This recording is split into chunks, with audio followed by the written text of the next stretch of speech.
Hello साथियों, नमस्कार। कैसे हैं आप सभी। मैं ओम प्रताप सिंह फिर से आपका एक और स्वागत करता हूं अपने यूट्यूब चैनल उन्नति क्लासेज हरदोई में। साथियों, आशा करता हूं आप सभी लोग बहुत ही अच्छे होंगे।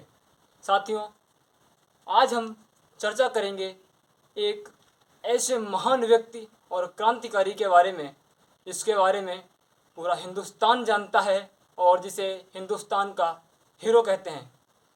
विश्वास मानिए, आज इनके बारे में चर्चा करते हुए मुझे बहुत ही हर्ष और खुशी जो है प्रतीत हो रही है, मिल रही है। क्योंकि और मुझे इतना इतनी खुशी हो रही है कि मैं हिंदुस्तान में जन्म लिया मैंने। साथियों, आज चर्चा करते हैं एक ऐसे क्रांतिकारी के बारे में जिसका सिर्फ एक ही उद्देश्य था, वो था आज़ादी, हिंदुस्तान की आज़ादी और सिर्फ आज़ादी। साथियों, बात करेंगे सरदार भगत सिंह जी के बारे में, जो कहा करते थे कि मेरे दिल में जो जख्म है, मेरे दिल में जो जख्म है वो फूल के गुच्छे हैं। हमें पागल ही रहने दो, हम पागल ही अच्छे हैं। शुरुआत करते हैं इंकलाब जिंदाबाद। साथियों, सरदार भगत सिंह जी का जन्म 28 सितंबर 1907 को बंगा गांव, लोयलपुर जिला पंजाब में हुआ था। पंजाब वो हिस्सा जो इस समय पर पाकिस्तान में है। इनके पिताजी का नाम सरदार किशन सिंह संधू जी था और माता का नाम विद्यावती कौर था। साथियों, और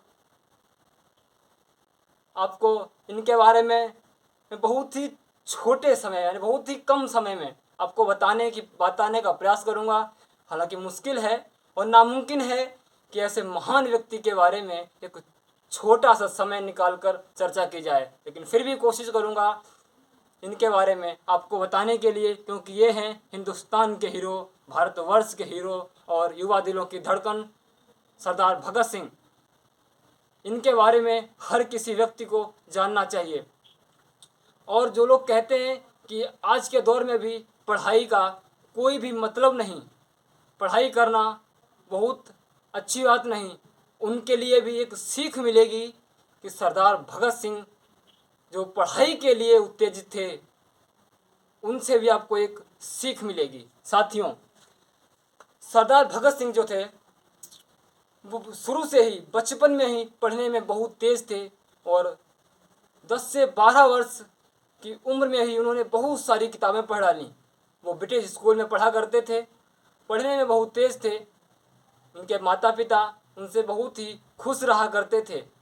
एक बार की बात है, उनके पिताजी खेत में आम की गुठलियाँ गाड़ रहे थे। सरदार भगत सिंह पूछते हैं पिताजी ये क्या कर रहे हो। किशन जी कहते हैं कि बेटा ये आम की गुठलियाँ हैं, इन गुठलियों को बोऊंगा तो आम के पेड़ खड़े होंगे। और उन्हीं की नकल करते हुए सरदार भगत सिंह ने अगले दिन जाकर एक छोटी सी पिस्तौल ली और खेत में गड़ाने लगे। उनके पिताजी ने पूछा, बेटा ये क्या कर रहे हो। भगत सिंह ने हंसते हुए जवाब दिया कि पिताजी मैं बंदूकें बो रहा हूँ। एक बंदूक का पेड़ होगा और उसमें ढेर सारी बंदूकें लगेंगी। पिताजी ने पूछा, बेटा इन बंदूकों का क्या करोगे। भगत सिंह ने जवाब दिया कि मैं बड़ा होकर इन बंदूकों से अंग्रेजों से लड़ूंगा और अंग्रेजों को अपने देश से भगा दूंगा, अपने हिंदुस्तान को आज़ाद करा दूंगा। और आपको एक बात और बता दूं कि सरदार भगत सिंह का पूरा परिवार आज़ादी का परवाना था और हिस्सा लिया करता था। साथियों, सरदार भगत सिंह की जो बहन थी उनका नाम था प्रकाश कौर। एक बार जब जलियांवाला बाग हत्याकांड होता है, कब 13 अप्रैल 1919 को जलियांवाला बाग हत्याकांड अमृतसर पंजाब में होता है। तो उस समय पर इन्हें सुनने को मिलता है और ये पंजाब अमृतसर चले जाते हैं, जहाँ पर हजारों लोगों को जनरल डायर के कहने पर गोलियों से भून दिया गया था। वहाँ पर बहुत से लोग कुओं में गिर गए और तमाम लोग मारे गए। वहाँ से भगत सिंह गए और देखा अपने देश वासियों का खून बहते हुए देख भगत सिंह बहुत ही आहत हुए और वहाँ से एक शीशी में वहाँ से कुछ मिट्टी उठाई और शीशी में भर ली और भर कर के घर लेकर आए। और जब उनकी बहन प्रकाश कौर ने उनसे पूछा कि ये क्या है भैया, ये क्या लाए हो, तब उन्होंने भगत सिंह ने कहा ये मेरे देशवासियों का लहू है, मिट्टी है, मैं इसे संजो कर रखूँगा, अपने पास रखूँगा और एक दिन मैं बड़ा होकर अंग्रेज़ों को भगाऊँगा और अपने देश को आज़ाद करा दूँगा। सरदार भगत सिंह आज़ादी के परवाने दीवाने, जिनका एक ही उद्देश्य, सिर्फ एक ही मकसद, हिंदुस्तान की आज़ादी। उस दौर में 1920 ईस्वी में गांधी जी के द्वारा एक असहयोग आंदोलन चलाया गया। असहयोग आंदोलन बहुत ही प्रगति पर था, बहुत ही तेज उन्नति कर रहा था, लाखों लोगों की भीड़ जुटती थी और आंदोलन होता था। सरदार भगत सिंह जी भी उसी दौर में उस आंदोलन का हिस्सा बने और उनके अंदर एक खुशी थी कि जिस तरीके से असहयोग आंदोलन बढ़ रहा है उस तरीके से हमें एक दिन आज़ादी जो है अवश्य मिलेगी। लेकिन एक दिन ऐसा होता है कि 5 फरवरी 1922 ईस्वी को चोरी चौरा का कांड होता है। वहाँ पर धरना दे रहे थे कुछ लोग और अंग्रेजी हुकूमत थी जो उनकी वस्तुएं थीं उनका विरोध कर रहे थे। एक बाज़ार थी, वहाँ पर एक गुप्तेश्वर सिंह नाम का दरोगा आता है और वो कहता है कि इसका विरोध आप मत करो और प्रदर्शन जो है बंद कर दो और वापस चले जाओ। लेकिन जो प्रदर्शनकारी थे उन्होंने नहीं माना और प्रदर्शन को और उग्र कर दिया। इस बात से नाखुश होकर गुप्तेश्वर सिंह ने गोलियां चलाईं और उसमें कई लोग मारे गए। उसके बाद उस भीड़ ने आक्रोश में आकर के वहाँ थाने को आग लगा दी, जिसमें करीब 17 से 18 कर्मचारी मारे गए। और इस बात से आहत होकर गांधी जी ने असहयोग आंदोलन बंद कर दिया। जब असहयोग आंदोलन बंद हो गया तब सरदार भगत सिंह जी को बहुत ही ज़्यादा तकलीफ़ हुई, क्योंकि उन्हें ऐसा लगता था कि अब आज़ादी मिल जाएगी। लेकिन जब आंदोलन बंद हो गया तब जो है उनकी हिम्मत टूट गई और उन्हें लगा कि अब आज़ादी हमें नहीं मिलेगी। तब वो गांधी जी से अलग हो गए और गांधी जी का नरम दल था, अब वो बन गए गरम दल के नेता। साथियों, उसी दौर में उन्होंने एक घटना होती है जिसे कहते हैं काकोरी कांड। काकोरी कांड 9 अगस्त 1925 को होता है, जिसमें चंद्रशेखर आज़ाद, भगत सिंह, अशफाक उल्लाह खान और राम प्रसाद बिस्मिल, ठाकुर रोशन सिंह जैसे अनेक क्रांतिकारियों ने हिस्सा लिया और उस काकोरी में ट्रेन को लूटा और वहाँ से फरार हो गए। वहाँ पर अशफाक उल्लाह खान और राम प्रसाद बिस्मिल पकड़े गए और ठाकुर रोशन सिंह भी पकड़े गए, जिन्हें फांसी की सज़ा हुई।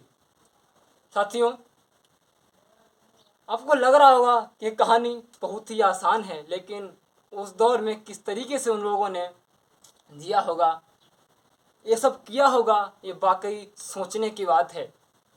राम प्रसाद बिस्मिल जी कहा करते थे कि सरफरोशी की तमन्ना अब हमारे दिल में है, देखना है जोर कितना बाजुए कातिल में है। और ये बात सरदार भगत सिंह को बहुत ही अच्छी लगा करती थी और उस बात पर अमल भी किया करते थे।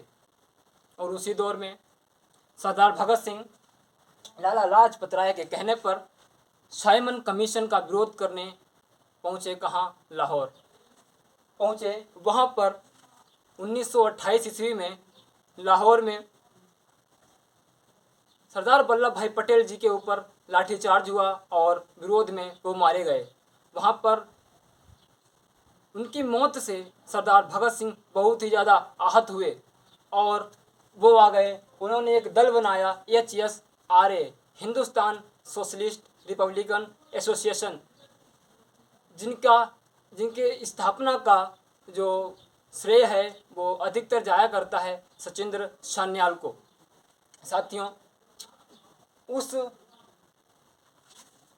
साइमन कमीशन के विरोध में जो लाला लाजपत राय जी की हत्या हुई थी, उसका बदला लेने के लिए उन्होंने एक जेम्स स्कॉट, जो जेम्स स्कॉट नाम का जो व्यक्ति था, उसी ने आदेश दिया था कि इनके ऊपर लाठियां चार्ज कर दो।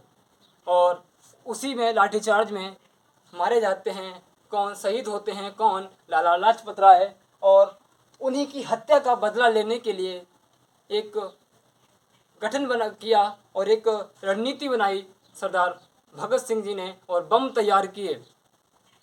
सॉरी, बम नहीं, गोली जो है, जेम्स स्कॉट को मारने के लिए थाने के बाहर जाकर खड़े हुए, लेकिन जेम्स स्कॉट तो नहीं आया। उसके बदले में आया कौन, सैंडर्स।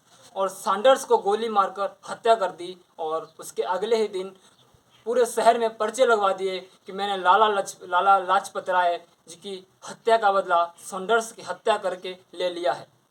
और यह बात बहुत ज़्यादा खराब लगी किसे, अंग्रेजी हुकूमत को, क्योंकि उसके लिए एक चुनौती थी। और इसके बाद सरदार भगत सिंह जो है निकल लेते हैं अपनी भाभी दुर्गा देवी के साथ और कलकत्ता वहाँ पर जाते हैं। वहाँ पर मजदूर लोग धरना दे रहे होते हैं और उनमें वो हिस्सा लेते हैं। मजदूर लोग बहुत ही ज़्यादा परेशान होते हैं अंग्रेजी हुकूमत से, उनकी रणनीतियों से। सरदार भगत सिंह जो है उन्हीं के सपोर्ट में, समर्थन में जाते हैं कहाँ, असेंबली में जो है उन्होंने कुछ पर्चे बनाए और पर्चों पर लिखा कि बहरों को सुनाने के लिए धमाका जरूरी है, इंकलाब जिंदाबाद। वो और जो पर्चे जो है वो असेंबली में जाकर उन्होंने फेंके और बम का धमाका किया। और वहाँ से भागे नहीं, अगर चाहते तो धुआं जो था उसकी सहारा लेकर, उसकी आड़ लेकर भाग भी जाते, लेकिन बटुकेश्वर सिंह दत्त के साथ खड़े होकर उन्होंने बम फेंके और भागे नहीं, और वहीं से ये गिरफ्तार कर लिए जाते हैं। और जब ये जेल में पहुंचते हैं तब जेल में भी इन्होंने आमरण अनशन किया, भूख हड़ताल की। और 64 दिनों की भूख हड़ताल के बाद जतिन दास नाम के व्यक्ति जो कि क्रांतिकारी थे, उनकी मृत्यु हो जाती है। और सरदार भगत सिंह के ऊपर इस चीज़ का कोई फर्क नहीं था। अंग्रेज अधिकारी बड़े परेशान हुआ करते थे कि एक व्यक्ति को कोई फर्क नहीं है, कोई चिंता नहीं है, मरने जा रहा है। क्योंकि 24 मार्च 1931 को फांसी की सज़ा सुनाई गई थी सरदार भगत सिंह जी को। सरदार भगत सिंह कहा करते थे कि मेरे सीने में जो जख्म हैं वो फूल के गुच्छे हैं, हमें पागल ही रहने दो, हम पागल ही अच्छे हैं। साथियों, अमर शहीद भगत सिंह की ये कहानी कैसी लग रही है आपको, आप कमेंट करके ज़रूर बताइएगा। जब फांसी हुई, फांसी की सज़ा सुनाई गई और 24 मार्च का दिन जो है मुकर्रर किया गया, उस दिन का इंतज़ार में जेल के बाहर लाखों की भीड़ इकट्ठी होने लगी। और जब लाखों की भीड़ इकट्ठी होने लगी तो अंग्रेज़ अधिकारियों को लगा कि भगत सिंह को फांसी दे पाना बहुत ही मुश्किल होगा, इसलिए 23 मार्च रात 12 बजे 1931 को फांसी देने का ऐलान किया गया। और इन्हें फांसी देने के लिए बुलाया गया। तब इनसे पूछा गया कि आपकी आखिरी इच्छा क्या है। तब उस समय पर ये लेनिन की बायोग्राफी पढ़ रहे थे। तब उनसे पूछा गया कि आपकी आखिरी इच्छा है क्या। तब उन्होंने कहा कि जो किताब पढ़ रहा हूँ ये मुझे पढ़ लेने का मौका मिल जाए तो अच्छा होगा। तो साथियों, एक सीख मिलती है कि एक क्रांतिकारी जो युवा है मरने के लिए जा रहा है, फांसी पे चढ़ने के लिए जा रहा है, और फिर भी पढ़ रहा है, कह रहा है कि हमें तो पढ़ने दो, हमारी यही आखिरी इच्छा है। और इन्होंने कहा कि हमारे हाथ ना बांधे जाएं और हमारे मुंह के ऊपर काला कपड़ा ना डाला जाए। लेकिन हाथ नहीं बांधे गए, ये मान लिया गया, लेकिन इनके चेहरे के ऊपर काला कपड़ा डाला गया और इसी के साथ 23 मार्च 1931 ईस्वी को फांसी दे दी गई और हमेशा के लिए अलविदा कहे गए। कौन? सरदार भगत सिंह, जो आज भी हम 90 सालों के बाद भी उन्हें आज याद करते हैं, 90-93 सालों के बाद भी आज उन्हें याद करते हैं। तो साथियों, कैसा लगा ये वीडियो जो कि सरदार भगत सिंह, शहीद आजम सरदार भगत सिंह के ऊपर मैंने आपको कम समय में थोड़ी सी कहानी बताने का प्रयास किया। अगर आपको अच्छी लगी हो तो कमेंट बॉक्स में अवश्य बताएं और इनके बारे में आप क्या जानते हैं और इनके बारे में आप क्या कहना चाहते हैं कमेंट बॉक्स में लिखें। आपसे मैं यही कहूँगा, शहीदों की चिताओं पर लगेंगे हर वर्ष मेले, वतन पर मिटने वालों का यही आखिरी निशा होगा। साथियों, लिख रहा हूँ मैं जो आज, लिख रहा हूँ मैं अंजाम जिसका, लिख रहा हूँ मैं अंजाम जिसका, कल आगाज आएगा मेरे लहू का, हर एक कतरा इंकलाब लाएगा। इंकलाब जिंदाबाद। जय हिंद, जय भारत।